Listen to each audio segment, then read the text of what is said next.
రెండవదిగా సమస్యలు అవకాశాలను కల్పించేవిగా ఉంటాయి. సమస్యల్లో అవకాశాలను కల్పించే వ్యక్తుల్ని ఒక ఇద్దరిని చూద్దాం. మొట్టమొదటిగా దావీదు గారికి వచ్చిన సమస్య ఏంటి?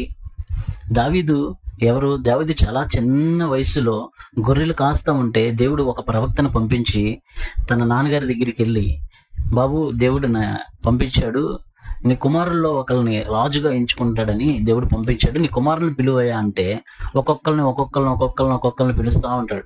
ప్రభువారేమో ఇతను కాదు అని చెప్తా ఉంటారు. అలాగే కుమారులందరిని పిలిచిన తర్వాత ఇంతే కుమారులు ఎవరు లేరు అంటే, దేవుడు వీళ్ళని కాదని చెప్పాడు, ఇంకా ఎవరైనా ఉన్నారా ఒకసారి ఆలోచించుకొని చెప్పు అంటే, అప్పుడు ఆలోచించుకొని ఇంకొక కుర్రోడు ఉన్నాడండి, చిన్న కుర్రవాడు, గొర్రెలు కాయడానికి వెళ్ళాడు అని చెప్పారు. అయితే పెద్దోళ్ళందరూ మరి ఇంట్లోనే ఉన్నారు, చిన్న కుర్రవాడు గొర్రెలు కాయడానికి పొలంలో ఉన్నాడు. అంటే ఎన్నిక లేని జీవితాన్ని మనం ఇక్కడ గ్రహించగలం.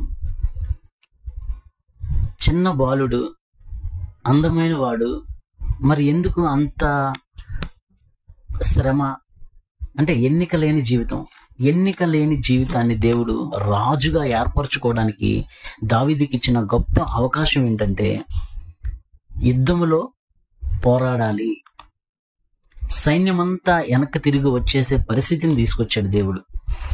గొలియాదు ఫిలిష్తీయుల పక్షాన తన దేహాన్ని చూసి ఏమంటున్నాడంటే, ఇశ్రాయేలు మీద, మేం గెలిస్తే మీరు మాకు బానిసలుగా ఉండాలి, మీరు గెలిస్తే మేము బానిసలుగా ఉంటాము, రండి, ఎవరు వస్తారో రండి యుద్ధానికి, నన్ను గెలవండి అని చెప్పి గొలియాదు ప్రచారం చేస్తున్నాడు. ఈ గొలియాదు దేహాన్ని చూచి ఇశ్రాయేలు అందరూ భయపడ్డాడు.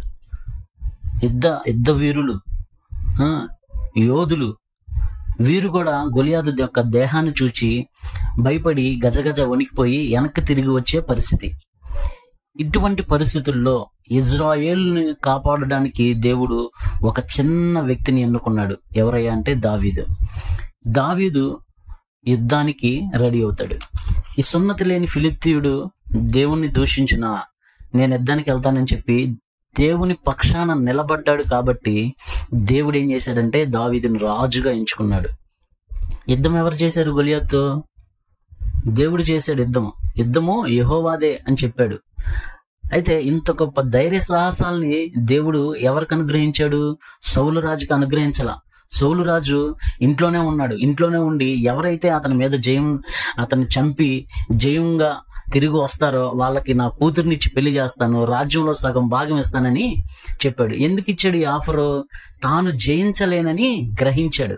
ఇజ్రాయేల్ అందరూ గ్రహించారు, కానీ దేవుడు మాత్రం దావీదుని ప్రత్యేకమైన జ్ఞానాన్ని ఇచ్చి దేవుడు ఈ సమస్యను తీసుకొచ్చి ఈ సమస్య ద్వారా దావీదుకి ఒక అవకాశాన్ని కల్పించాడు. ఏంటి అవకాశం అంటే, రాజుగా ఏర్పరచుకోవడానికి దేవుడు ఒక సమస్యను తీసుకొచ్చి పెట్టాడనమాట.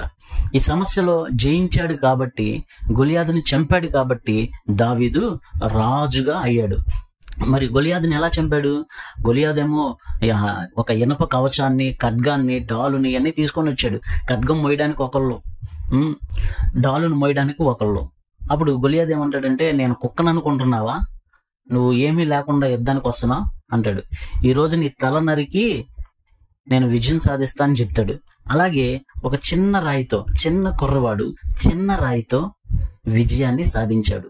వడిసెల రాయితో నుదుటి మీద కొట్టంగానే ఏమయ్యాడు? ఎదురుకు పడిపోయాడు.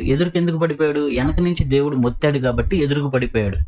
అలాగే ఈ యొక్క చిన్న కుర్రవాడు చిన్న రాయితో రాజుగా అవడానికి దేవుడిచ్చిన అవకాశం ఏంటంటే ఈ సమస్య, ఇజ్రాయేల్ మీదకు వచ్చిన సమస్య. ఈ సమస్యలో దావీదు రాజుగా అవడానికి సమస్య ఉపయోగపడింది అన్నమాట. అలాగే కొన్ని సమస్యలు మనల్ని అవకాశాన్ని కల్పించేవిగా ఉంటవి. సమస్యలను చూసి మనం భయపడకూడదు, యుద్ధాలను చూసి మనం వెనకంజ వేయకూడదు. కాబట్టి ఎంత యుద్ధం వచ్చినా యుద్ధము యెహోవాదే. ఎప్పుడు యెహోవాది? మనం యుద్ధ పోరాటంలో నిలబడాలి. దేవుని పక్షంగా మనం నిలబడినప్పుడు దేవుడు మన పక్షంగా యుద్ధం చేస్తాడు. కాబట్టి ఈ యుద్ధము యెహోవాదే. ఈ యుద్ధము యొక్క సమస్యను బట్టి దేవుడు దావీదుని రాజుగా ఎంచుకున్నాడు. కాబట్టి కొన్ని సమస్యలు అవకాశాలను కల్పిస్తాయి, ఉన్నత స్థితిలోకి వెళ్ళడానికి కల్పిస్తాయి. ఒక స్టూడెంట్ ఉంటాడు, ఆ స్టూడెంట్ కి నీకు సమస్య ఏంటంటే ఏం చెప్తాడు? ఈ నెలలో ఎగ్జామ్ ఉంది, నేను ఎగ్జామ్ రాయాలి, ఎగ్జామ్ పాస్ అవ్వాలి, పాస్ అయిన తర్వాత నేను మళ్ళీ వేరే స్టెప్కి వెళ్ళాలి, నెక్స్ట్ స్థాయికి వెళ్ళాలి అని అంటాడు. ఆ చదువుకునే వ్యక్తికి ఏంటి సమస్య? పరీక్ష. అలాగే పరీక్ష తర్వాత దేవుడు మనకేం చేస్తాడంటే పొజిషన్ మారుస్తాడు, నెక్స్ట్ స్థాయిని ఇస్తాడు. ఎక్కడో గొర్రెలు కాచుకునే దావీదుకి సమస్య వచ్చింది, ఆ సమస్యలో పాస్ అయ్యాడు కాబట్టి రాజుగా అయ్యాడు. అలాగే విశ్వాసులకు వచ్చే ప్రతి సమస్యను మనం దేవుని యందు విశ్వాసం ఉంచి దేవుని పక్షానికి నిలబడితే దేవుడు మన పక్షాన్ని యుద్ధం చేస్తాడు. కాబట్టి మనకొచ్చిన సమస్యల ద్వారా దేవుడు అవకాశాలు కల్పిస్తాడు. కాబట్టి సమస్యల కొరకు మనం సిద్ధపడై ఉండాలి. సమస్య వచ్చినప్పుడు కృంగిపోయి వెనక్కి వెళ్ళిపోకూడదు. శ్రమల్లో నువ్వు కృంగిని ఎడల చేతకాని వాడు అవుతూ అంటాడు దేవుడు. కాబట్టి నువ్వెప్పుడైతే సమస్యలను ఎదుర్కొంటావో దేవుడు నిన్ను నెక్స్ట్ స్థాయిలోకి తీసుకెళ్ళడానికి దేవుడు కొన్ని సమస్యలను మనకు అంగీకరిస్తాడు. కాబట్టి సమస్యల ద్వారా మనకి అవకాశాలు కల్పిస్తాడు. కాబట్టి ఈ సమస్యలను చూసి మనం భయపడకూడదు.